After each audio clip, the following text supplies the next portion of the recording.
Liga Champions matchday kedua.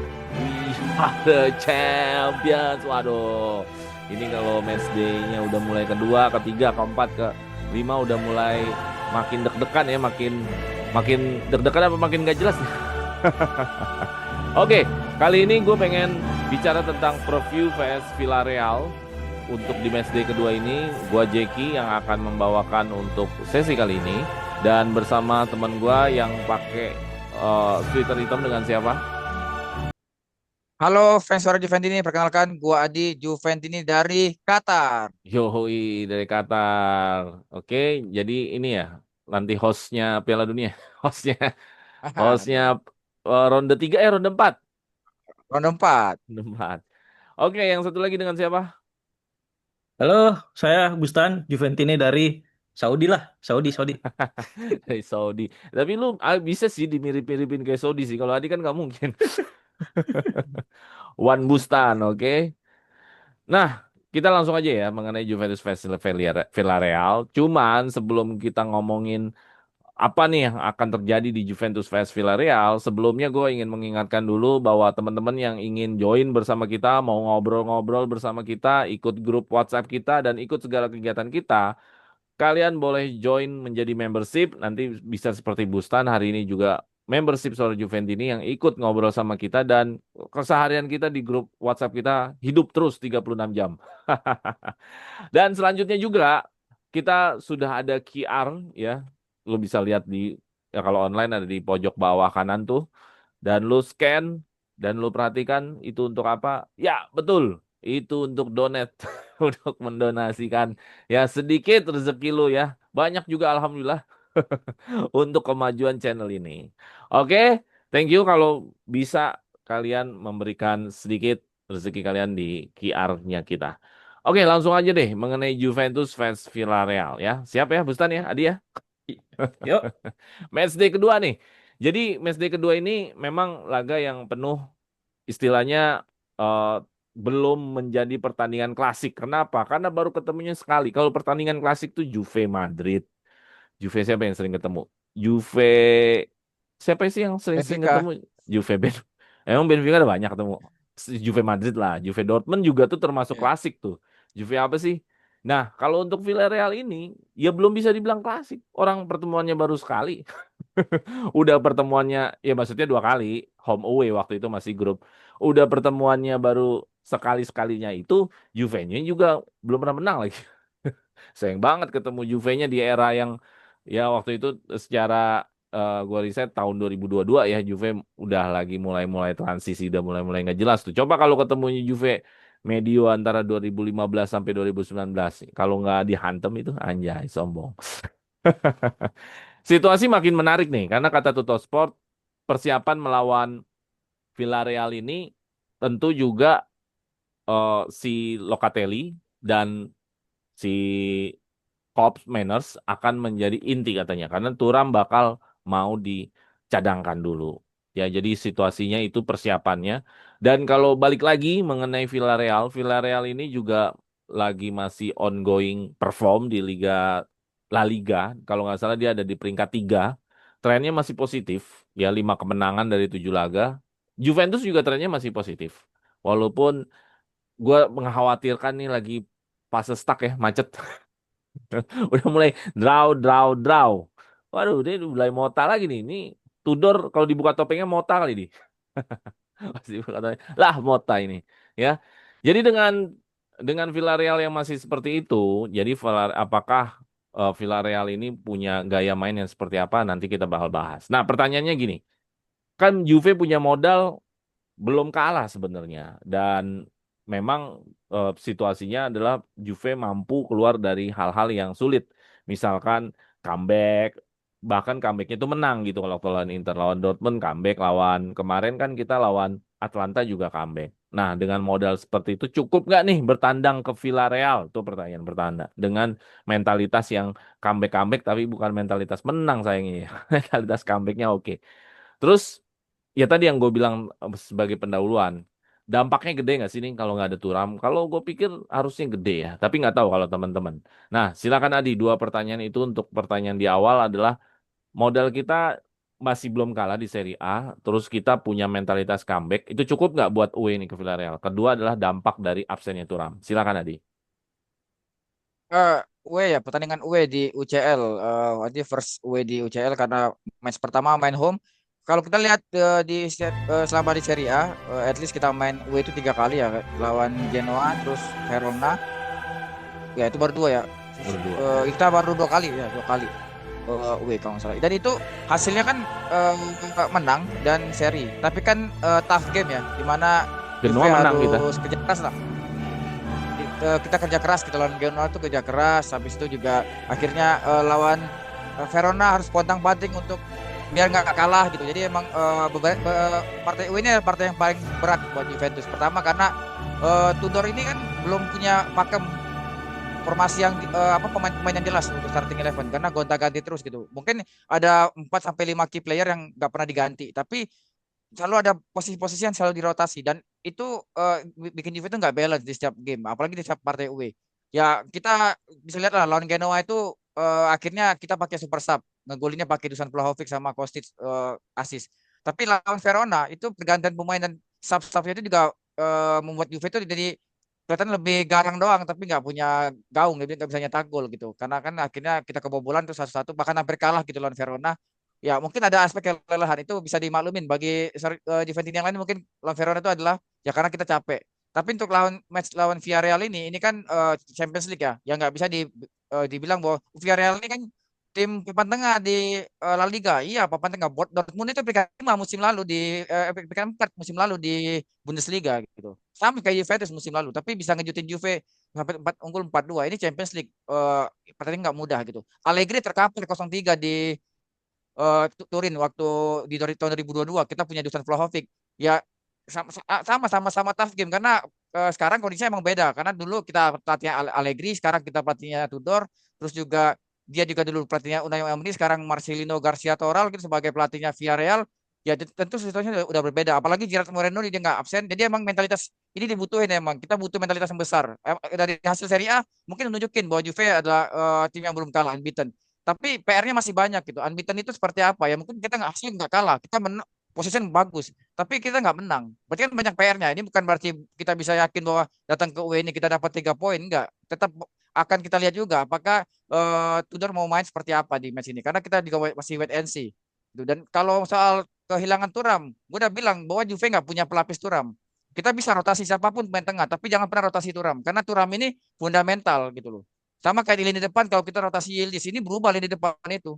Nah, kita match ini kemungkinan nggak ada Thuram. Jadi otomatis kita akan kehilangan agresivitas, terutama dari sisi carry bola. Kita nggak punya pemain tengah yang bisa nge-carry bola nih dari tengah ke depan, karena itu akan putus.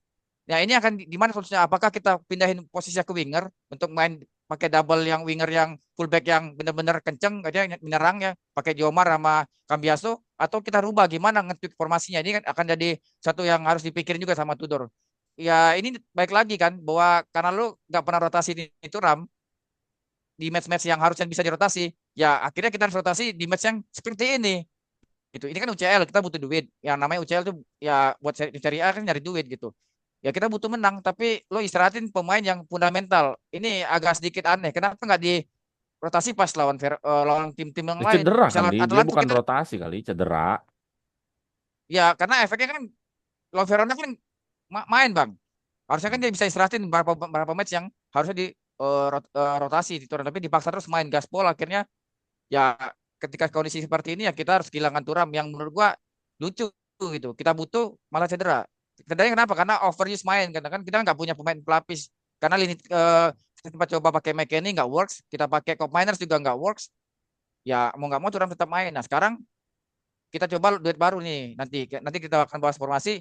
Ya gimana pendekatan Tudor? Apakah main dengan dua wingback yang super ofensif atau kita akan nge-tweak main pola yang lain gitu. Gitu sih Bang Jeki. Oke, thank you. Tadi kata Adi nggak mudah untuk bisa mendapatkan poin di Villarreal karena selama ini juga away-nya Juventus juga nggak pernah smooth, nggak pernah halus ya untuk bisa menang di Genoa sama untuk bisa mempertahankan skor aja di Verona nggak bisa. Buktinya kita kecolongan. Padahal sebenarnya baru menit-menit awal itu Conceição ya. Kalau dipikir-pikir Ya. harusnya kita bisa menang smooth, menang halus 3-0 atau 2-0 tapi nyatanya malah seri. Nah, silakan ke Busan. Bustan, tetap pertanyaannya sama. Bagaimana dengan Juventus yang hari ini secara persiapan nih yang cedera bertambah lagi nih, ada Thuram ya, yang akhirnya sekarang idenya adalah Loka dan Kops. Terus juga untuk dari sisi Juventusnya sendiri, ya tentu beberapa pertandingan ke belakang belum kalah ya. Even ada di Liga Champions. Apakah itu mempengaruhi mental yang bisa dibawa ke Villarreal? Silakan Busan. Nah, tadi kan sempat disinggung kalau yang akhir-akhir ini kan mentalnya Juve kayak comeback gitu ya, Hmm. mental mental comeback. Tapi di beberapa pertandingan terakhir justru itu jadi agak bumerang juga ya, karena akhirnya Juve banyakkan seri nih, 3 pertandingan ke belakang seri. Dan itu sebenarnya keadaan yang kurang bagus untuk memasuki pertandingan kedua UCL, karena ini juga pertandingan yang penting. Eh, Juve harus menang di pertandingan ini karena di pertandingan pertama udah seri, dan lawannya juga bukan lawan yang enteng, karena Villarreal ini meskipun ya bukan tim yang nomor 1 di Spanyol, tapi dia juga lumayan ya, dan dia juga masuk di pot 2 meskipun bukan yang paling kuat di pot 2, tapi dia tetap termasuk tim yang lumayan elit ya. Maksudnya lumayan bagus di Eropa, dan di liganya juga hasilnya cukup bagus. Dan parahnya lagi, yang bikin tambah berat buat Juve karena ini pertandingan tandang, dan tentu pertandingan tandang ini bukan pertandingan yang ringan buat Juve. Ini akan menjadi tantangan tersendiri. Apalagi dengan tadi disebutkan bahwa Thuram ini cedera ya, tidak fit untuk bermain, dan duet Cup Mainers dengan Loka. Locatelli ini harusnya menjadi ini sih. eh Gaya mainnya harus agak diubah sebenarnya. Jadi kita kalau dengan duet Thuram dan Locatelli kan mainnya agak lebih direct ya. Karena Thuram sangat kuat di carry ball. Nah, yang ini mungkin bisa agak diubah sedikit pola permainannya gitu, karena kan Thuram itu benar-benar pemain yang sangat klop juga dengan pemain-pemain lain di sisi kiri ya. Karena di sisi kiri kan cenderung statis ya, rotasinya. Ya pemain-pemain itu aja itu, dan ini kehilangan Thuram. Jadi harusnya sih agak diubah pendekatannya. Oke, jadi ada pendekatan yang harus diubah karena ini kan pemainnya berganti ya.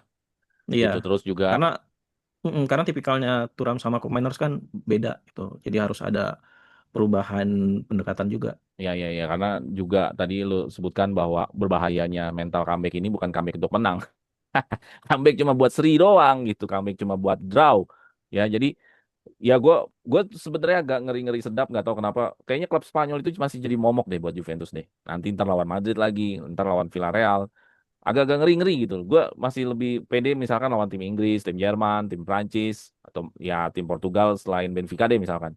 Itu masih agak pede. Teman kalau udah bicara tim Spanyol, entah kenapa kayak energinya Juventus tuh udah kalah aja gitu bawaannya sama tim Spanyol. Tapi ya mudah-mudahan yang enggak ya, karena kan kita sebagai fans pasti pengennya menang dan hasil terbaik. Tapi tetap ya gue sepakat bahwa nanti itu bakal sulit di posisi kita di UE karena kita berangkat ke sana nih dalam posisi yang bukan lagi menang-menang, bukan lagi dalam mesin yang terbaik nih, dari masih mencoba mana mesin yang terbaik.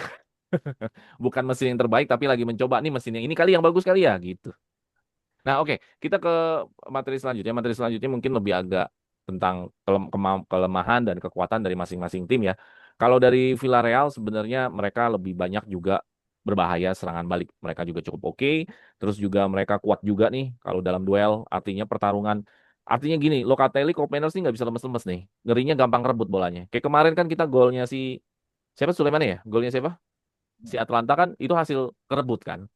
Jadi sebenarnya kita harus bicara pemain yang bisa kuat pegang bola, kontrol bola nggak gampang rebut nih. Karena Villarreal nih kuat nih pertarungan tengahnya nih. Terus juga mereka punya kelemahan juga ya, tapi kelemahan mereka adalah duel udara. Jadi sebenarnya kalau kita bisa manfaatkan crossing bagus ya. Terus offside rate-nya juga jelek. Jadi kalau kita bisa perangsang dia untuk main garis lebih tinggi, lebih asik juga sih sebenarnya. Nah, kalau Juventus sendiri sebenarnya gayanya tuh masih masih possession ya sebenarnya akhir-akhir ini lebih banyak pegang bola, terus juga shoot dari luar kotak penalti, terus juga kebanyakan invertnya si Cambiaso. Itulah hal yang paling terlihat dari gayanya Juventus. Nah, kalau dengan profil seperti ini, pertanyaannya adalah untuk Juventus sendiri nih. Ini kan rawan kehilangan konsentrasi ya pada saat unggul ya. Sementara Villarreal lemah nih bola udaranya nih. Kelemahan mana yang bisa dimanfaatin lawan nih? Apakah kalau Juve unggul duluan balik lagi nanti gampang kebobolan ataukah Villarreal nih bisa kita manfaatkan nih duel udara? Mau nggak sih Tudor nih menurut Bustan sama menurut Adi mau main bola-bola duel udara atau crossing atau long pass dari belakang, ataukah tetap masih bola secara cepat doang? Terus yang kedua apa? Yang kedua adalah pertanyaan gini, kalau misalkan Juve dan Villarreal sama-sama bermain cepat nih, transisi cepat, mana yang paling jago dalam serangan balik nih antara mereka berdua nih? Apakah Juve, apakah Atlanta, apakah Villarreal? Nah, dari dua pertanyaan itu deh, menurut lu bisa nggak kita manfaatkan kelemahan Villarreal? Kita akhirnya berubah cara. Atau enggak, yang kedua adalah siapakah serangan balik yang paling terbaik salah satu di antara kita? Nah, boleh dari Bustan dulu, silakan. Ini kalau dibilang yang mana yang memanfaatkan kelemahan, kayaknya ini deh, Villarreal justru bisa memanfaatkan kelemahan. Kalau dibilang kelemahannya Villarreal itu bola udara ya, dan kelemahannya Juve konsentrasi saat unggul. Nah, eh, memang permasalahannya Juve sekarang kan kalau lagi unggul itu agak susah yang mempertahankan keunggulan gitu. Sedangkan Villarreal ini lumayan bagus juga timnya di La Liga. Dan kalau dibilang apakah Juve bisa memanfaatkan kelemahan Villarreal? Kalau mau memanfaatkan duel udara kan berarti Ya kita ganti harus, gaya, iya maksudnya ganti gaya dan masuk orang-orangnya lagi juga Vlahovic ganti. berarti karena Iya, yang Vlahovic. ngegolin dari sundulan kan Kelly, Vlahovic dan Thuram gitu. Vlahovic kayaknya kurang bagus deh kalau jadi starter. Sedangkan Thuram nggak bisa main karena cedera. Jadinya yang diandalkan Kelly doang gitu. Sedangkan Villarreal bisa lebih mengeksploitasi sebenarnya kalau ke kerawanan Juve kehilangan Jadi konsentrasi. menurut lo Makanya kita nggak bakal bisa nih memanfaatkan bisa, duel udara. bisa. Makanya apa ya? Jadi tetap Gaya mainnya itu harus agak model-modelnya diubah. Yildiz gocak-gocek, terus Mozegorova gocak-gocek, masih begitu ya modelnya lawan Villarreal. eh Modelnya itu harusnya kayak waktu lawan Atalanta kemarin di awal-awal babak pertama. Jadi harus ngegas duluan, tapi harus bisa unggul paling nggak 2 gol. Karena kan gayanya seperti yang saya bilang tadi ya, Turam sama Kup itu agak beda gayanya. Kalau Kup itu kalau saya lihat ya kayaknya lebih kuat kalau dia main high press. Dia lebih kuat kalau ngambil bola di tengah sama depan Iya, waktu dibanding dia waktu disuruh Atalanta kan ada bertahan. tuh di menit awal tuh si kena pressingnya Iya, si Kop. nah, Klopp itu lebih kuat di situ dibanding dia disuruh bertahan nunggu bola untuk serangan balik. Dia agak lemah kalau bertahan kayak gitu. Makanya harus agak diubah gaya mainnya. Harus ngunggul bola dulu, banyakin peluang, banyak dapat corner. Nah, di situ bisa sebenarnya. Kalau udah unggul 2-0 kan ya paling enggak ada gap lah ya yang bisa dimanfaatkan. Nah, babak kedua baru masukin pemain-pemain cepat kayak Zegrova gitu atau pemain lain yang bisa eh, apa namanya memantapkan kemenangan gitu. Gitu. Nah, sekarang Villarreal juga mirip-mirip nih kayak kita nih, mainnya juga direct. Direct dalam arti kata cepat bola untuk bisa sampai ke depan. Menurut lo Juve siap nggak kalau misalkan diserang dengan cara seperti itu? Kalau main direct sih sekarang agak ini ya. Harusnya sih kok dengan adanya Locatelli bisa lebih ada filter sih. Kemarin itu karena Lokanya nggak main, duetnya Thuram dan Kop. Kadang mereka berdua tuh agak bingung gitu. Siapa yang maju, siapa yang di belakang. Misalnya Kop maju, Thuramnya ikutan maju gitu. Jadi agak kosong di belakangnya pas transisi bertahan. Nah, itu tuh yang harus diantisipasi. Tapi kalau ada Loka dia dia lebih pandai tuh untuk menjaga kedalaman jadi anchor. Jadi kopnya itu bisa lebih leluasa itu untuk apa ngukur lapangan istilahnya. Ya, ya, ya. Jadi jadi Distance cover. jadi menurut lo kalau misalkan kita kena serangan direct dalam arti kata kehilangan bola terus mereka langsung serang cepat ke kita, menurut lo kita lebih punya antisipasi dengan adanya Locatelli ya? Iya, dengan adanya Locatelli di belakang dan Kup yang punya daya jelajah yang tinggi dan bisa ngepres di depan gitu. Bisa Oke. recovery ball lagi di depan. Oke, gua lanjutin ke lu. Sebenarnya ini bukan tentang Locatelli-nya kalau gua, karena menurut gua siapapun harus recovery secepat mungkin untuk kembali ke belakang. Tapi kalau gua pribadi, di manakah lu kehilangan bola? Itu paling penting. Karena kemarin kita kehilangan bola masih di area, ya walaupun bukan area kita, tapi masih setengah 3/4-nya ke area kita tuh kehilangan bolanya si Azik, ya kan? Lu perhatiin dah golnya si Atlanta Mm-mm. tuh kehilangan bolanya Azik. Jadi, karena si data yang gue berikan ini Villarreal kuat duel, lu jangan sampai kehilangan bola di area kita. Dari setengah lapangan di area kita tuh jangan sampai kehilangan bola. Nah, itu mampu nggak nih pemain Juventus nggak kehilangan bola di sana? Kehilangan bola dalam arti kata tidak kena intercept, tidak salah passing, tidak kontrol bolanya lemot, Tiga hal itu tuh yang bisa bikin kita kehilangan bola. Tidak kalah duel udara. Nah, jadi di antara beberapa itu, lu jangan sampai kehilangan bola di area kita. Kalau kita kehilangan bola di area kita, sulitnya minta ampun nanti kalau mereka langsung directnya bagus gitu. Nah, kalau Adi sendiri gimana? Pertama, pertanyaannya adalah apakah Juve mau nggak nih memanfaatkan kelemahan mereka dalam duel udara? Artinya kita bisa main long pass, kita bisa main crossing, jadi nggak selalu ngandelin invert Cambiaso, berharap magicnya Yildiz atau sisi kanan Zigrova atau Openda. Nah, menurut lo gimana? Terus yang kedua adalah siap nggak nih Juve kalau Juve-nya sekarang yang kena direct dari Villarreal? Pertanyaan pertama, masalah bola-bola panjang. Ya, baik lagi gitu kan. Kalau kita mau main pakai main crossing, siapa crosser terbaik di Juve saat ini gitu loh. Jadi kalau kita lihat beberapa game terakhir, ya kita nggak pernah mainin Kostic sebagai starter gitu dari semua game ya. Kan bahkan main babak dua pun jarang itu.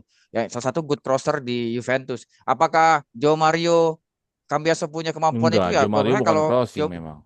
nah, ini yang jadi problem kalau kalau kita main bola-bola panjang. Kalau gua lihat gol-gol Villarreal waktu kalah lawan Atletico Madrid, kalah lawan Spurs, itu bolanya dari crossing semua. Kecuali gol pertamanya Atletico Madrid gara-gara build up-nya kepotong terus mereka blunder.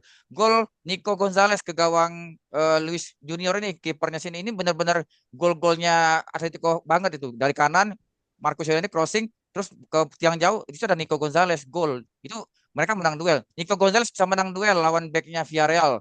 Jadi gimana cara Juve bisa main kayak gitu ya? Kita nggak punya pemain kayak Marcos Llorente ini di Juventus gitu. Yang kanannya yang emang jago crossing.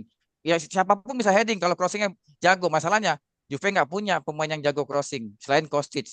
Kalau kita mau main gocek-gocek, kita akan mentok di tengah. Karena lawan lawan di tengah ini, Villarreal ini punya Thomas Partey sama Gueye. Itu gelandang petarung jatuhnya, Iya. bukan gelandang. Ya ini yang jadi problem kalau kita mau Ya main makanya gocek-gocek. Kalau sesuaikan kita mau main datanya crossing, kalau mereka kuat iya, duel kan. iya, mereka kuat duel di tengah dan mereka emang lemah duel udara. Cuma masalahnya Juve tidak punya pemain yang jago crossing. Ini jadi problem. Kalau kita ngandalin set piece, oke, bola corner. Ya udah berarti harus banyak penetrasi. Masalahnya kalau kita banyak penetrasi, ya berarti kita mainin Yildiz sama Zigrova gocek-gocek terus gitu sepanjang pertandingan. Apakah nanti tuh nggak dibaca sama pelatihnya bahwa ya udah tutup aja apa lini serang apa rapitin aja di belakang, tinggal nunggu nanti kita counter attack. Yang untuk jawab pertanyaan nomor dua, kalau itu jadi kita akan kena bypass di direct. Ini kalau kita di direct itu Atlanta dapat kan satu peluang direct yang apa Kristofis ada depan gawang one on one akhirnya nggak gol. Itu yang di match kemarin itu gimana kalau dapetnya di Atlanta? Gimana kalau dapetnya nanti di Villarreal ini gitu loh. Yang emang mereka jago banget bola-bola. Mereka punya Nicolas Pepe yang larinya cepet banget. Jadi ini yang harus diperhatiin ketika gol-gol kita lagi sibuk nyerang, gocek-gocek dapat di party mereka counter attack. Ini yang akan jadi problem besar gitu. Sebelum kita ketemu next game kayak Milan juga bakal main seperti itu yang main bertahan dulu terus counter attack lewat direct. Ini yang akan diperhatiin juga Tapi apakah kalau kita kehilangan bola siapa di area mereka kan masih terlalu jauh di. ya kalau kalau langsung bypass kan kita biasanya kalau kita naik nih Juve nyerang nih backnya kan backline-nya naik semua bang tiga di depan. Perhatiin kita tuh nggak pernah apa jarak tuh rapet ke depan. Jadi Ya kan main maksudnya mereka kan maksud gua kan itu masih tinggi. Mampu nggak nah, Juve itu dengan ketinggian back itu kayak recovery Napoli kemarin, Napoli yang lagi viral ya tuh yang lari semua. Mampu nggak tuh Juve kayak gitu tuh kira-kira? ya balik lagi kan polanya di posisi di mana. Kalau kalau kita di counternya di bypass yang kayak siapa lawan Verona kan hampir tuh yang dari bola dari sayap terus ke tengah langsung didirectin di tengah itu kan dia ngelewatin Bremer tuh bola gitu loh. Jadi tergantung posisi post striker di mana terus umpannya dari mana. Kalau dia langsung long ball dari tengah ke tengah itu langsung ke tengah mungkin kita dapat recovery. Tapi kalau dia ke space itu berarti bahaya di situ karena kok kita yang gol Atalanta itu 1 versus 3 loh di kotak penalti. Kita backnya cuma Itu sih Bang goyang-goyang Gati, doang, cuma bisa liatin doang. Gatinya emang geblek juga.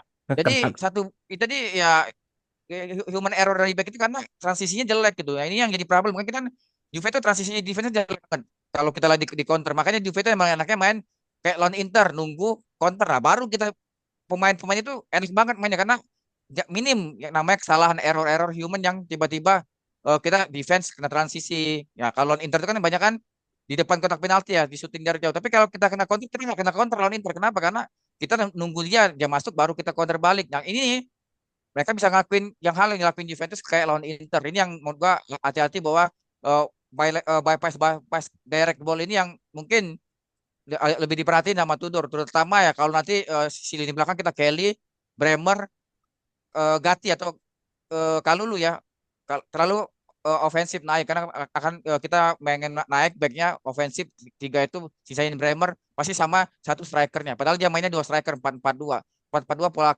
pola klasik banget ya.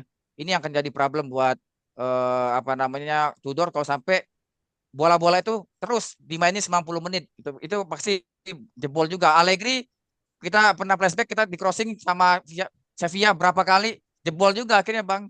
Kalau di gas terus seperti itu ya kita emang harus antisipasi nggak bisa cuma di cover doang. Emang harus dipikirin kalau gua kehilangan bola kena counter attack gimana transisinya itu yang dipikirin sama Tudor gitu.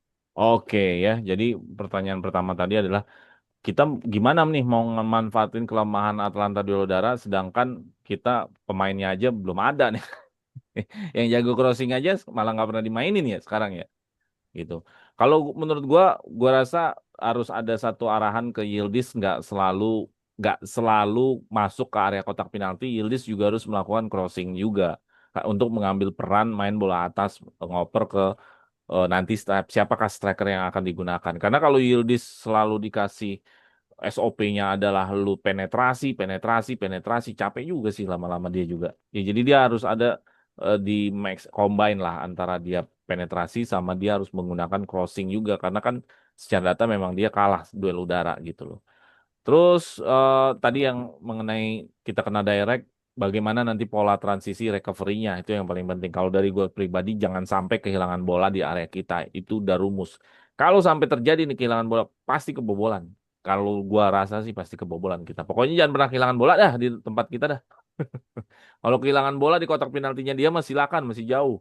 Tapi kalau lu kehilangan bola di area kita masih, aduh ngeri-ngeri sedap dah.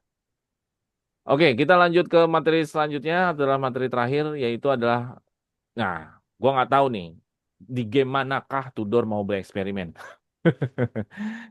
Nggak tahu nih, menurut kalian ada nggak sih tanda-tanda nih Tudor mau eksperimen nih atau masih tetap 3-4-2-1? Karena menurut gue selalu bilang ya ini masih awal musim, lu nggak apa-apa eksperimen. Bahkan gue bilang lu main dua striker deh, Openda sama David kalau gue bilang. Ini tapi kan Tudor masih aja 3-4-2-1, 3-4-2-1. Nah, menurut lu Adi gimana di? Masihkah tetap 3-4-2-1 dan seperti apa starting line up-nya? Terus eh, eh, lu sendiri berpendapat benar-benar nggak mau dicoba nih pertandingan ini untuk ya mencoba-coba formasi lain. Ya silakan Adi. Ya, kalau 3-4-2-1 itu udah formasi matinya Tudor ya. Siapapun yang main 3-4-2-1 pokoknya. Pokoknya mainin paksain aja pemain yang gak biasa main di posisi main 3-4-2-1. Gitu. Ya, kalau kiper nggak punya pilihan Jadi pasti di grip jadi pasti yang maksud lo main. kita nggak bakal mungkin rubah-rubah formasi. Yang di tweak paling depannya doang. Untuk 3-4 itu udah fix. Di depannya doang apa 1-2 atau 2-1 ya itu aja di tweak karena 3-4 itu udah harga mati buat Tudor. Oke oke. Ya dari terus dari kiper gue pasti di Gray ya terus tiga back tengahnya tuh gue Kalulu terus Bremer Kelly mau nggak mau karena yang harapan gue sih Kabal yang starter tapi kayaknya nggak mungkin ya terus untuk empat di tengah wingback kanannya Joe Mario Koopmeiners terus Locatelli kiri Cambiaso depannya Yildiz gue harap Zekrova langsung starter depannya gue harap Jonathan David gitu. Openda cadangan berarti. Ya Dusan juga cadangan Oke karena oke. mainin Dusan tapi nggak ada crossing ya percuma gitu. Nungguin Padahal dia gol-gol dia waktu latihan. lawan Dortmund hasil dari crossing semua loh. Yang Iya. ya kan lagi Mm-mm. bagus dia Dan baca kita nggak ada itu crossingnya. dan kita nggak ada pemain itu masalahnya. Ya, ya, ya. Oke, kalau dari Bustan gimana? Yakin nggak lu kita mau coba-coba ganti formasi? Mungkin lu yakin. Terus kalau memang starting line up-nya seperti apa? Enggak sih, kalau pertandingan UCL kan agak riskan juga kalau mau coba-coba formasi itu karena belum tentu works juga kan, dan ini kan pertandingan UCL meskipun masih baru tapi pertandingannya dikit kan, dan ini sangat menentukan tiap pertandingan terhadap hasil nanti Juve-nya ke seberapa jauh di UCL. Jadi ini terkait mental juga sih. Kalau bisa menang di laga-laga awal itu bagus untuk mental tim di UCL ke depannya. Jadi tetap 3-4-2-1 formasinya. eh, Hampir sama sih kayak Mas Adi tadi, di Gregorio. Backnya mungkin kalau lu dulu deh, kalau lu Bremer sama Kelly ya. Nanti di kanan mungkin Joe Mario, Koeman sama ini Locatelli berarti ya, Koeman Locatelli Locatelli, Klopp. dan di kirinya Cambiaso, depan Yildiz, Conceição. Conceição harusnya udah sehat ya. Conceição dan depannya David. Oke. Ya, jadi Chico bukannya pelatihan terpisah ya, Chico. Tapi Pelatihan terpisah sama kabarnya Bremer. udah bisa ini, udah bisa masuk squad. Oke, oke. Ya, Chico memang udah mental UCL ya. Maksudnya musim kemarin aja kita banyak dibantu Chico kan. Salah satunya gol yang Hmm. waktu lawan Leipzig ya. Keren ya. Nah, soalnya Zagrova kelihatannya belum belum siap juga untuk 90 menit untuk jadi starter. Jadi menurut lo lebih banyak berangkat dari cadangan ya. Iya, untuk Gua saat gua ini. gua kalau back jangan sampai Gatti main deh. Itu Gatti udah parah sih kemarin sih, udah hilang sinyal Mental sih kayaknya parah. ya.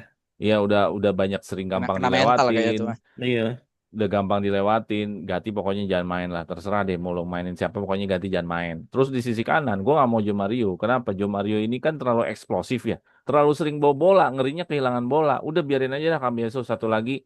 Bukan Kalulu juga dah. Kalulu pasti kabel. otomatis. Bukan. Kapal. Weston lah. Oh, Weston McKennie. bisa. Iya kan emang Weston kan kunci Inggris ada di mana-mana. Weston kan lebih main safe ya. Dia kan jarang Kak, eksplosif. Joe Mario eksplosif banget, ngeri-ngeri. Tadi gue percaya bahwa kalau kita kehilangan bola lebih cepat, kita akan lebih mati lebih cepat. Jadi jangan sampai bisa, bisa, bisa. kehilangan bola lebih cepat. Yang lebih safe mainnya Weston.